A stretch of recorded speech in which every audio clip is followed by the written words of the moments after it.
Hi friends, இன்றைக்கி என்ன வீடியோன்னு பார்த்தீங்கன்னா, தைப்பூசத்துக்கான ஃபாஸ்டிங் நான் ஸ்டார்ட் பண்ணிட்டேன்.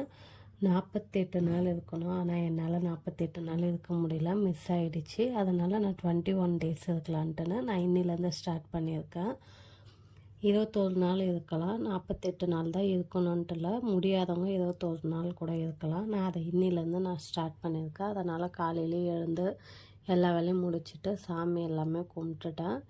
ஃபாஸ்டிங்னா எப்படி இருக்கணும்னு பார்த்தீங்கன்னா, ஒன்றுமே இல்லை, பெருசாக ரொம்பலாம் யோசிக்க தேவையில்ல.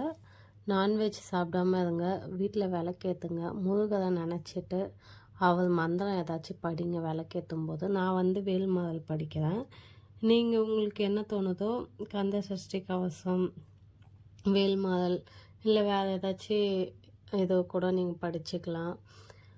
முருகர் பாட்டு எது உங்களுக்கு ஈஸியாக இருக்கோ அதை நீங்கள் சொல்லிக்கலாம். நான் வேல்மாறல் படிக்கிறேன். இது 21 நாள் செய்யணும். தைப்பூச தண்ணிக்கு முடிகிற மாதிரி கணக்கு வச்சுருங்க. நான் இன்னிலேருந்து ஸ்டார்ட் பண்ணியிருக்கேன். இது என்னுடைய டே 1.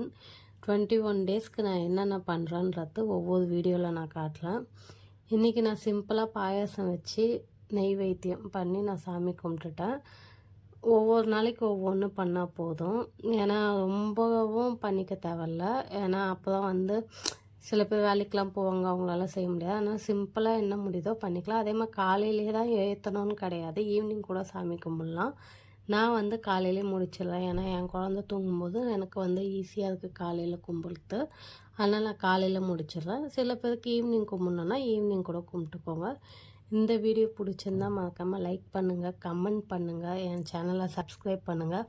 ஏதாச்சும் டவுட்னா கமெண்ட்டில் கேளுங்க, நான் உங்களுக்கு சொல்கிறேன். ஓகே, நெக்ஸ்ட் வீடியோவில் பார்க்கலாம்.